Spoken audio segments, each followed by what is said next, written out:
Imam Abu Hanifah atau yang sering populer disebut sebagai Imam Hanafi, beliau ini adalah ulama besar di zamannya, ulama paling berpengaruh di zamannya, ulama paling terkemuka kala itu.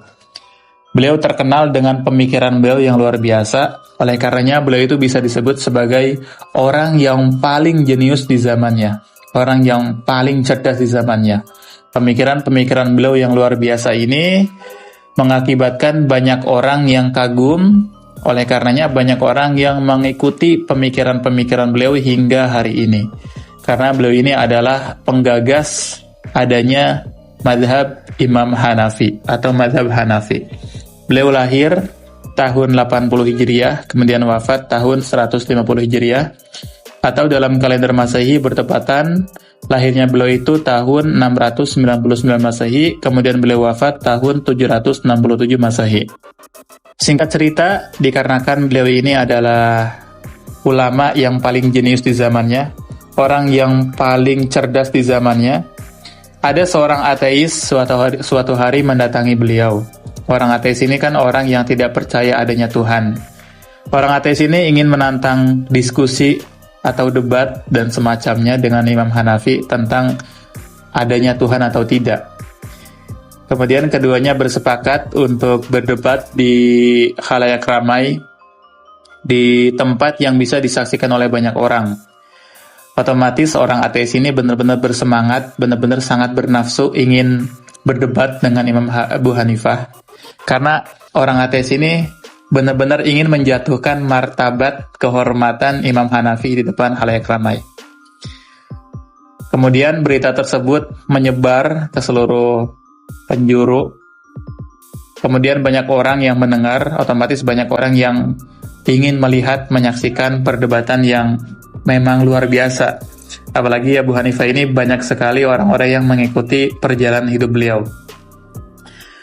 Esok harinya, orang ateis ini datang pagi-pagi sekali, datang lebih awal dan sudah sampai di tempat, semua orang berkumpul. Kemudian hanya Abu Hanifah yang belum sampai, yang belum datang kala itu. Kemudian mereka menunggu 10 menit sampai 20 menit. Imam Hanafi belum datang juga, belum muncul. Hingga menjelang sore, ini benar-benar ditunggu oleh seorang ateis dan oleh orang-orang di sana. Akhirnya orang ateis ini jumawa, tinggi hati. Orang ateis ini merasa sudah menang, karena terbukti Imam Hanafi tidak bisa datang. Menandakan bahwa Imam Hanafi ini tidak berani, tidak memiliki argumentasi yang kuat untuk menjawab perdebatannya itu. Nah, kemudian orang-orang pun ragu. Akhirnya ketika orang-orang mulai meninggalkan tempat, tiba-tiba Abu Hanifah ini datang. Terlihat dari kejauhan, datang dengan tergopoh-gopoh atau dalam keadaan capek. Kemudian sudah sampai tempat dan berhadapan dengan orang ateis tersebut. Orang ateis menanyakan kepada Abu Hanifah, "Wahai Imam Hanafi, kenapa kamu datang lama sekali? Kami di sini nunggu. Apakah kamu tidak berani berdebat denganku?" Kemudian Imam Hanafi menjawab dengan tergopoh-gopoh juga. Imam Hanafi masih dalam keadaan capek. "Maaf wahai kawanku, aku tadi ketika berjalan menuju tempat perdebatan ini, aku menyusuri sungai. Kemudian aku melihat sebuah batang pohon besar jatuh dengan sendirinya ke sungai.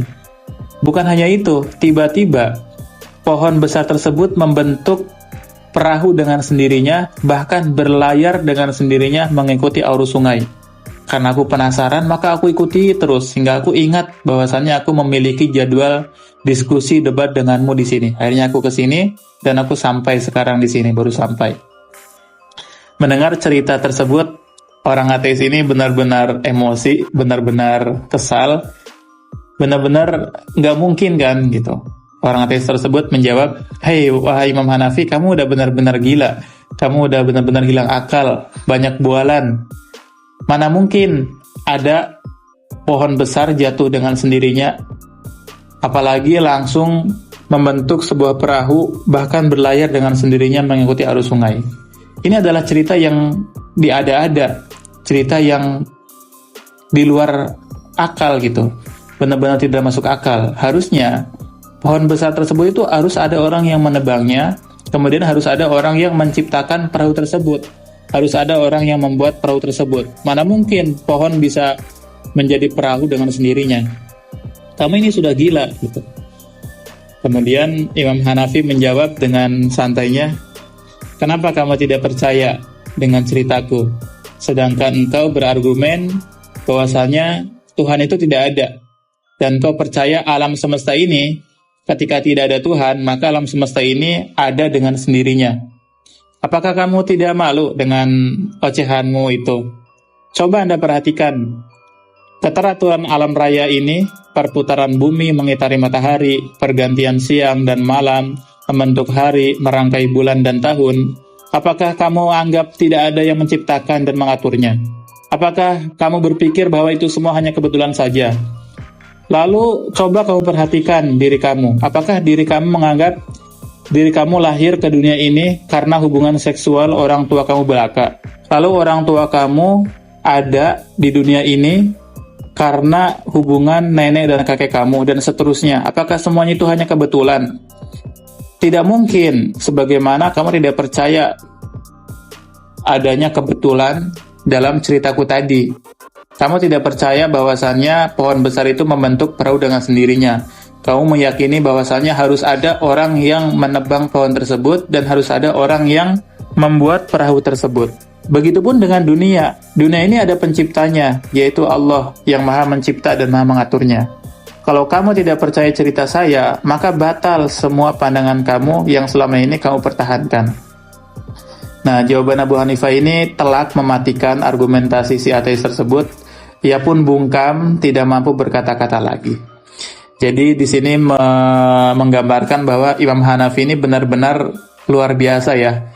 Dalam satu kali cerita, kemudian dalam satu argumentasi, orang ateis ini sudah merasa kalah dan tidak bisa berkata apa-apa lagi. Akhirnya orang ateis tersebut terbungkam, diam, dan meninggalkan tempat perdebatan tersebut.